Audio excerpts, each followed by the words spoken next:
कसराबाद तहसील क्षेत्र में मुंबई आगरा राष्ट्रीय राजमार्ग स्थित ग्राम सतराटी में सेंचुरी कंपनी के मजदूरों का पिछले करीब 6 सालों से रोजगार पाने के लिए सत्याग्रह आंदोलन चल रहा है। वही सत्याग्रह के इस आंदोलन को शनिवार को संघर्ष करने के 2000 दिन पूरे होने पर कंपनी के मेन गेट पर मेघा पाटकर सहित सैकड़ों महिलाओं सहित मजदूरों ने नारेबाजी कर कंपनी गेट के सामने 4 घंटे तक धरना प्रदर्शन दिया।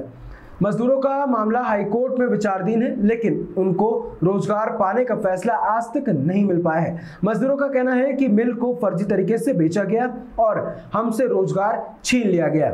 भाई आज फिर आंदोलन पे बैठना पड़ा सेंचुरी के सामने, क्या मामला है? देखिए, आंदोलन तो 2000 दिनों से जारी है।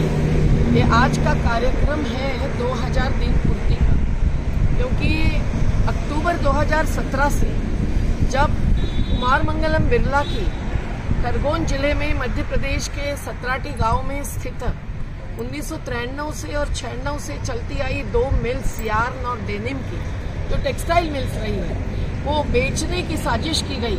तब लोगों को बाहर आकर बैठना पड़ा। वेरिट कंपनी जो यहाँ से 7 किलोमीटर दूर अपनी मिल्स नहीं चला सकती है, वो यहाँ क्या चलाती? लोगों ने सोच लिया और यूनियंस का आदेश संदेश कि ज्वाइन हो जाइए, ये भी नकार दिया था। तब से हम लोग जुड़ गए और सत्याग्रही आंदोलन चलाया, जिसमें महिलाओं ने भी अपना पूरा योगदान दिया, बच्चों युवाओं ने दिया। आज हम लोग 2000 दिन में क्या देख चुके हैं? इनके फर्जीवाड़े देख चुके हैं। इन्होंने पहला फर्जीवाड़ा किया जिसमें औद्योगिक ट्रिब्यूनल के साथ उच्च न्यायालय ने भी मंजूर किया कि ये फर्जी बिक्री की है और इसीलिए वेतन चालू रखना पड़ेगा।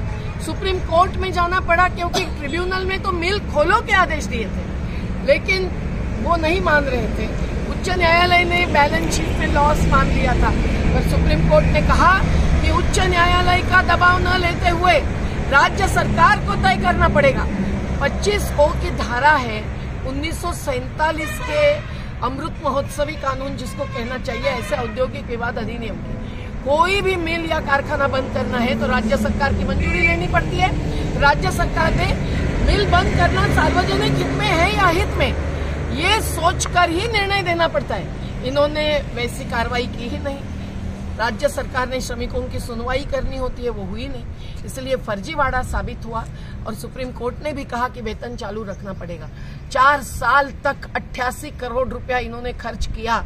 हर महीना 2 करोड़ क्या 2 करोड़ से ज्यादा पैसा खर्च किया, पर मिल्स नहीं चलाई। झूठ बोलते रहे कि हम लॉस में हैं। ये 2 मिल्स लॉस में इसलिए गई कि यहाँ अंदर भ्रष्टाचार हुआ था। जो मैनेजर निकल गए उन्होंने दूसरी मिल क्यों खुलवाई? हर सरकार मध्य प्रदेश में कहती है कि हम टेक्सटाइल पार्क बनाएंगे, हम नई टेक्सटाइल कंपनी खरीदेंगे, चालू करेंगे, क्योंकि रोजगार उससे ही मिलता है। तो इनको लॉकडाउन में भी करोड़ों सैकड़ों करोड़ रुपए का मुनाफा हुआ है। इनके एनुअल रिपोर्ट में बात लिखी हुई है कि लॉकडाउन के बावजूद इनको अमेरिका के गिराईक तैयार है। सेंचुरी ब्रांड नए नए प्रकार से प्रोग्रेस करने वाली है। तो ये सब के बावजूद इन्होंने मिल्स नहीं चलाना चाहा। इनको वो बेचनी थी या अल्ट्राटेक का गोडाउन बनाना था, भगवान जाने अल्लाह जाने। लेकिन इन्होंने जब फर्जीवाड़ा किया तब ये हमारे साथ बातचीत के लिए आकर ऑफर कर चुके, जो इन्होंने ट्रिब्यूनल में भी लिखित शपथ पत्र में दी कि या तो आप PRS स्वीकारो या तो 1 रुपया में यूनियन 2 मिल्स ले ले। ताई, अगर यूनियन होती तो मैं चर्चा करने के लिए नहीं आता, पर आप है इसलिए आया हूँ। ये डालमिया जी जो वृद्ध अधिकारी जिन पर हमने विश्वास किया, उन्होंने हमको ऑफर की थी, लेकिन 10% भी जिनके साथ श्रमिक नहीं थे, ऐसे 4 यूनियंस ने मिलकर एक फर्जी हस्ताक्षर के साथ उनको एक पत्र दिया। न कोई शपथ पत्र दिया, न कोई और कोई कागज दिया, लेकिन एक पत्र पर सेंचुरी ने अपनी ऑफर निरस्त कर दी। ये बहुत बड़ी धोखाधड़ी यूनियन से भी हुई थी और सेंचुरी कंपनी से भी हुई। क्या गठजोड़ था पता नहीं, लेकिन ट्रिब्यूनल में लिखित में जो एफिडेविट दिया है आज हमारे हाथ में है। उन्होंने जो पत्र दिया उसमें फर्जी सिग्नेचर है, ये हमारे हाथ में। कोई प्रस्ताव, कोई ठहराव नहीं। ये यूनियंस रजिस्ट्रार के सामने हर साल जो ऑडिट और जो कागज पेश करने होते हैं वही नहीं करते थे। हमारी यूनियन 1966 से ऑल इंडिया ऑपरेशन की मंजूरी के साथ यहाँ बनी है। हमारे पास रजिस्ट्रार का पत्र है।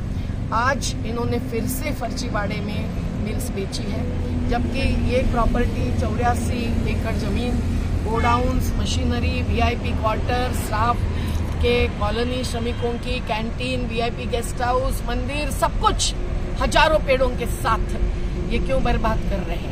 इन्होंने आज जो मंजीत ग्लोबल और कॉटन को बेची है वो फिर से 426 करोड़ की वैल्यूएशन जो डाली थी हाईकोर्ट में मंजूर की थी, जो डाली थी मेरिट ने, उसके बदले फिर 62 करोड़ में बेची है। पहले बेची थी 2.5 करोड़ में, अब 62 करोड़ में, और उसमें कई सारी झूठी बातें लिखी है।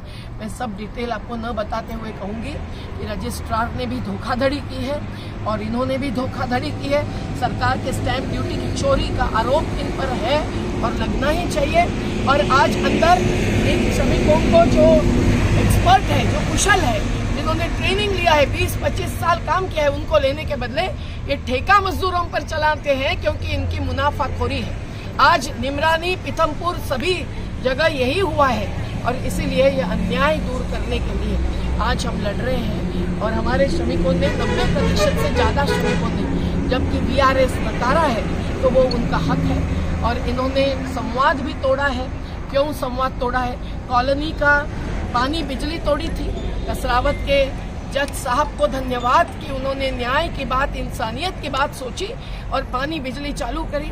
फिर भी आज इन्होंने कईयों के घर में सामान होते हुए कुलूप पर कुलूप खुद का लगाकर एक प्रकार के ट्रेसपासिंग का अपराध किया है। आज ध्रुवराज सिंह जी यहाँ बैठे हैं, जिनका के बेटा कैंसर ग्रस्त है, वो उसके ट्रीटमेंट के लिए बाहर जाकर कल आए, उनको अंदर नहीं जाने दे रहे। रमेश यादव जी को अंदर नहीं जाने दे रहे। गोपाल मिश्रा, जिनके घर में 3 कोरोना की मौतें हुई, खुद बीमार थे रीढ़ की हड्डी की बीमारी से, वो करके वापस आए, उनके सामान के साथ इन्होंने कब्जा किया है। ये मंजीत ग्लोबल और सेंचुरी की साजिश है।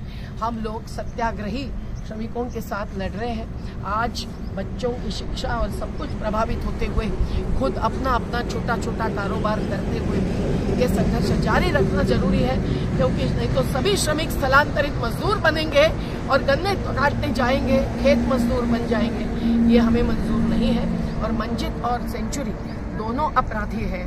हम लड़ेंगे, जीतेंगे, हम लड़ेंगे, जीतेंगे, हम लड़े। सेंचुरी के सामने आपको सर, हमारे आंदोलन के पूरे 2000 दिन पूरे हो गए, इसीलिए हम सभी ने आज ये तय करा था कि कंपनी के सामने हम आंदोलन करेंगे, क्योंकि इसीलिए कि 2 साल दिन पूरे होने के बावजूद भी अभी तक मैनेजमेंट हमारे सुनने के लिए तैयार नहीं है।